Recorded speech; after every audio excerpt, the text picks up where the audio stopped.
வணக்கம். இன்றைக்கி நம்ம பார்க்க போகிற சமையல் ஒரு சூப்பரான கத்திரிக்காய் முருங்கைக்காய் தொக்கு எப்படி செய்யலாங்கிறத பார்க்கலாம். சாம்பார் சாதம், ரசம், தயிர் சாதம் எல்லாத்துக்குமே அட்டகாசமாக இருக்கும். வாங்க இது எப்படி செய்யலாங்கிறத பார்க்கலாம். இப்போ ஒரு பேன் எடுத்துக்கலாம். தேவையான அளவுக்கு எண்ணெய் சேர்த்துக்கலாம். எண்ணெய் நல்லா சூடாயிடுச்சு. ஒரு டீஸ்பூன் போல் கடுகு, ஒரு டீஸ்பூன் சீரகம், 2 வரமிளகா, ஒரு கொத்து கருவேப்பிலை சேர்த்துக்கலாம். இப்போ இதில் ஒரு 3 பச்சை மிளகாய் சேர்த்துக்கலாம். பெரிய வெங்காயம் ஒரு கைப்பிடி அளவுக்கு சேர்த்துக்கலாம். மீடியம் சைஸாக ஒன்று கட் பண்ணிட்டு சேர்த்துக்கலாம். வெங்காயம் வதங்கிறதுக்கு உப்பு சேர்த்துக்கலாம். இப்போ இதில் ஒரு டீஸ்பூன் போல் இஞ்சி பூண்டு பேஸ்ட் சேர்த்து வதக்கி விட்டுக்கலாம். இப்போ பாருங்கள் எல்லாமே நல்லா வதங்கிடுச்சு. இப்போ பொடியெல்லாம் சேர்த்துக்கலாம். 1 டேபிள் ஸ்பூன் மிளகாத்தூள், 1/4 டேபிள் ஸ்பூன் காஷ்மீரி மிளகாத்தூள் கலருக்காக, 1/2 டேபிள் ஸ்பூன் தனியாத்தூள், 1/4 table spoon garam masala, 1/4 table spoon மஞ்சள்தூள். இது எல்லாத்தையும் நல்லா எண்ணெயில் வதக்கி விட்டுக்கலாம். வதக்கி விட்டுட்டு மீடியம் சைஸாக ஒரு தக்காளி மிக்சியில் அடித்து வச்சுருக்கேன், அதை சேர்த்துக்கணும். தக்காளி அடித்து சேர்த்திங்கன்னா உங்களுக்கு அந்த தொக்கு நல்லா ஸ்மூத்தாக இருக்கும்.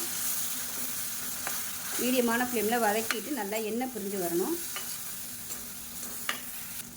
இப்போ பாருங்கள் நல்லா எண்ணெய் பிரிஞ்சு வந்துருச்சு. இப்போ இதில் வந்து மீடியம் சைஸாக ஒரு முருங்கைக்காயும் ஒரு 3 கத்திரிக்காயும் சேர்த்துக்கலாம். கட் பண்ணிவிட்டு சேர்த்துருக்கேன். இப்போ இதை நல்லா பரட்டி விட்டுக்கலாம். ஒரு 2 நிமிஷத்துக்கு பரட்டிக்கலாம். அப்போ தான் அந்த மசாலா உப்பு எல்லாமே காய்கறிகள் இறங்கும். இப்போ காய்கறி நல்லா பரட்டியாச்சு. இப்போ கொஞ்சமாக தண்ணி சேர்த்துக்கலாம். நல்லா சூடு பண்ணிவிட்டு தண்ணி சேர்த்துக்கோங்க. அப்போ தான் காய்கறிகள் வந்து வேகும், இல்லைன்னா முருங்கைக்காலாம் வேகாது. நல்லா கலந்து விட்டுட்டு கொதிக்கட்டும். இதுக்கு இடையில் ஒரு தேங்காய் பேஸ்ட் ரெடி பண்ணிக்கலாம். ஒரு 5 டேபிள் ஸ்பூன் துருவின தேங்காய், 2 வரமிளகா, ஒரு டீஸ்பூன் போல் சோம்பு போட்டு வச்சுருக்கேன். இதை நல்லா தண்ணி ஊற்றி நல்லா கெட்டியாக அரைச்சிக்கலாம். இப்போ காய்கறி வந்துட்டு இருக்குது. இதில் 1/4 டீஸ்பூன் போல் ஜீரகத்தூள் சேர்த்துக்கலாம். முதல்ல சேர்க்க மறந்துட்டேன். நீங்கள் பொடியெல்லாம் சேர்த்து வதக்கையிலே ஜீரகத்தூளையும் சேர்த்துக்கோங்க. நல்லா கலந்து விட்டுட்டு மூடி வச்சிடலாம். முருங்கைக்காய் நல்லா வேகணும். இப்போ எப்படி இருக்குன்னு பார்க்கலாம்.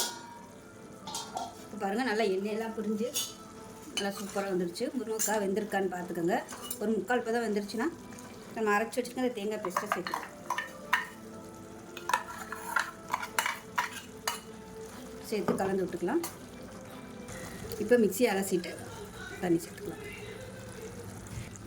இது எல்லாத்தையும் நல்லா கலந்து விட்டுக்கலாம். பாருங்கள் பார்க்கையிலே சூப்பராக வந்துருச்சு. ரொம்ப திக்காக இருந்துச்சுன்னா கொஞ்சமாக தண்ணி சேர்த்துக்கோங்க. ஏன்னா திருப்பி கொஞ்சம் கொதிக்க விடும்போது கரெக்டாக வந்துடும். இப்போ நான் லேசாக தண்ணி ஊற்றிக்கிறேன். சும்மா ஒரு டேபிள் ஸ்பூன் போல் தண்ணி சேர்த்துக்கலாம். கலந்து விட்டுட்டு திருப்பி மூடி வச்சிடலாம். மீடியமான ஃப்ளேமில் வேகட்டும்.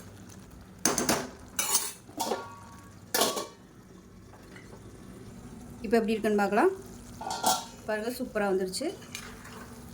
இப்போ இந்த ஸ்டேஜில் அமர்த்திடலாம். கரெக்டான அளவில் இருக்குது. அமர்த்திட்டு கொத்தமல்லியில் சேர்த்துக்கலாம். சூப்பரான கத்திரிக்காய் முருங்கைக்காய் தொக்கு ரெடி ஆயிடுச்சு. சாதத்துலேயும் போட்டு பசஞ்சு சாப்பிட்லாம். தயிர் சாதத்துக்கு அட்டகாசமாக இருக்கும். சைடிஷாகவும் வச்சு சாப்பிட்லாம். சூப்பராக ரெடி ஆயிடுச்சு.